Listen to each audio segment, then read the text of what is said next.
Do your online shopping now. Sambole.lk. We must all accept the fact that no parliament in this country, since we gained independence, has faced an economic crisis like this. The reason for this is that the economic growth rate in the country last year, for the first time, was recorded at minus 3.6%. From the government's income of 1,773 billion, 1,052 billion was spent on paying salaries for state employees. We were left with only 321 billion. We need to find 980 billion to pay off loan premiums. 718 billion is needed for the Samurdhi and other concessions. So with an income of 1,377 billion, how can we spend 2,548 billion? We have fallen short of 1,175 billion for the recurring expenditure in 2020 alone. We are facing this situation by obtaining loans. Although we can say various things in Parliament, we will have to pay these loans back through money taken, through imposing taxes and burdening the people.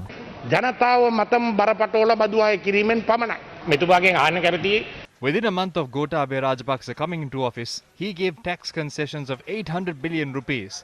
That is where the economic crisis started. At the time, people took to the streets against the taxes that were imposed. There was no other government that burdened the people with taxes that much. That is why Gotabaya Rajapaksa reduced the taxes as soon as he came into power. The people were given tax concessions of 518 billion rupees. I would like to remind you that it was only the government of President Gotabaya Rajapaksa that gave concessions of this nature.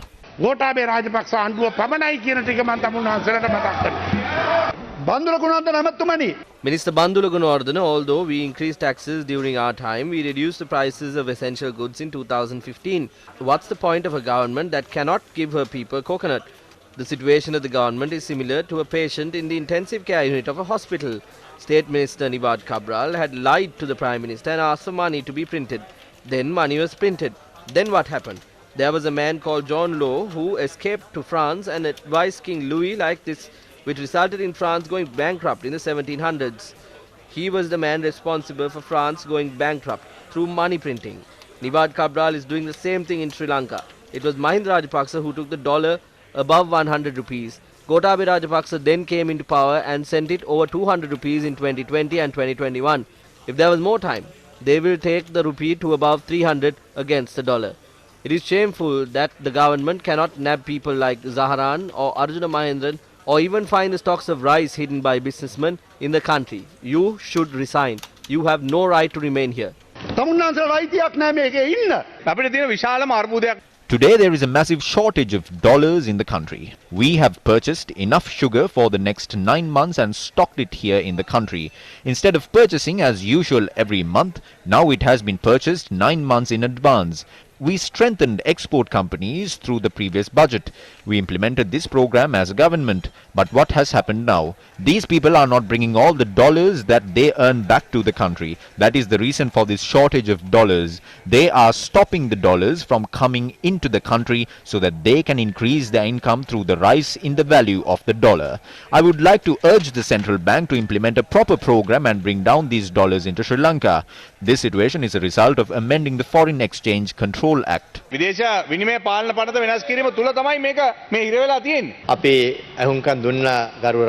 listening to the address of Ranil Wickremesinghe. He continued to say that we must seek the support of the IMF.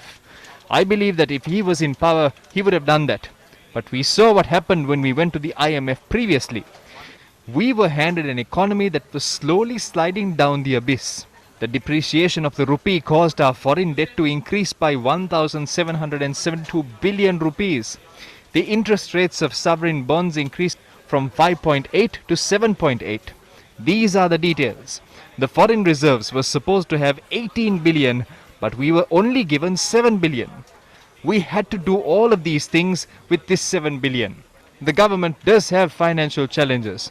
Although we had a reduction in the first 5.5 months of this year, we are hoping to bridge this gap and move forward as soon as possible.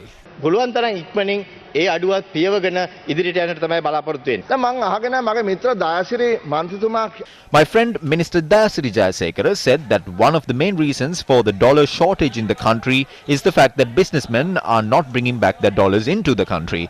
The true story is that there have been 3 gazettes issued in this regard. On the 18th of February, a gazette was issued that required importers to bring down their foreign earnings to the country within 180 days. 25% of these foreign earnings must be converted to rupees within 14 days. On the 16th of April, this was changed, and they said converting just 10% of their foreign earnings is enough. On the 28th of May, they issued another regulation saying exporters are now required to convert to rupees 25% of their foreign earnings like before.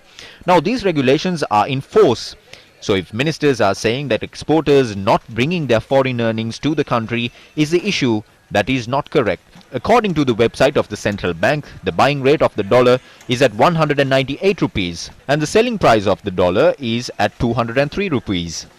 There has been a limit imposed between banks where dollars cannot be sold or brought over 200 rupees. So the highest they could go is 199 rupees. But today dollars cannot be purchased for that price. When a bank is requested to open an LC to import some items, they refuse it. They say that they are rationing these. I do not think that these things have happened in this country since 1977. I would like to responsibly state that there are some people who call me and ask me for my help. I asked them what they wanted.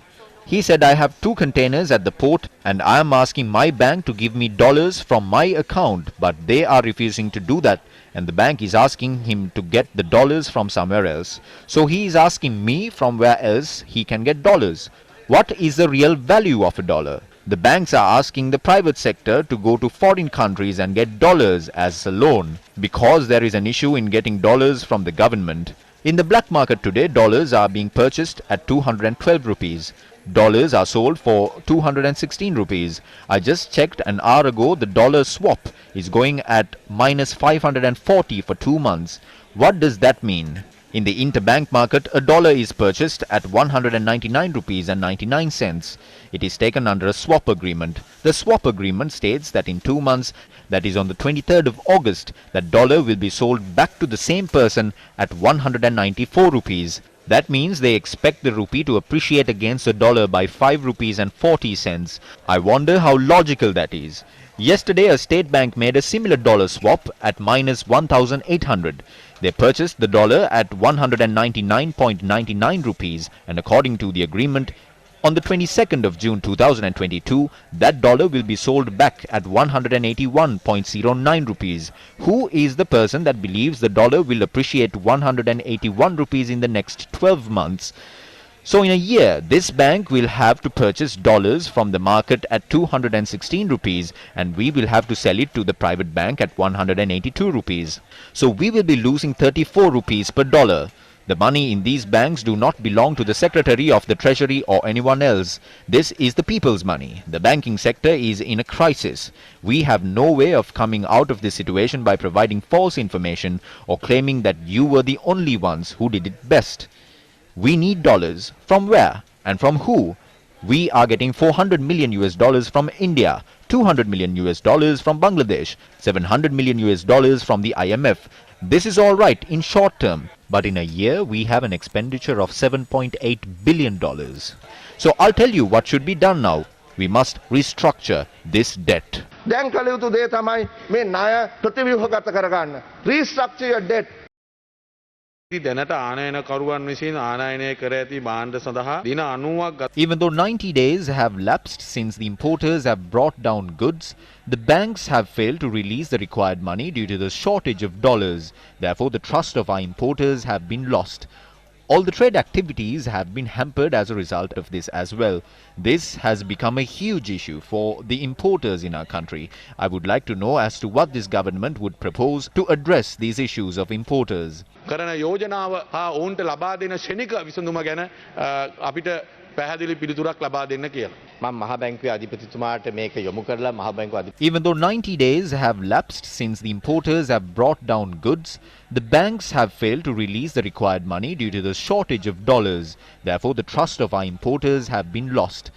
All the trade activities have been hampered as a result of this as well. This has become a huge issue for the importers in our country. I would like to know as to what this government would propose to address these issues of importers. මේ දක්වා නිසි පරිදි විවෘත කරන ලද කිසිදු ණයවර ලිපියක් සඳහා බැංකුව විසින් කිසිදු පැහැරහැරීමක් සිදු කර නොමැති බවද දැනුම් දෙන්නට කැමැතියි.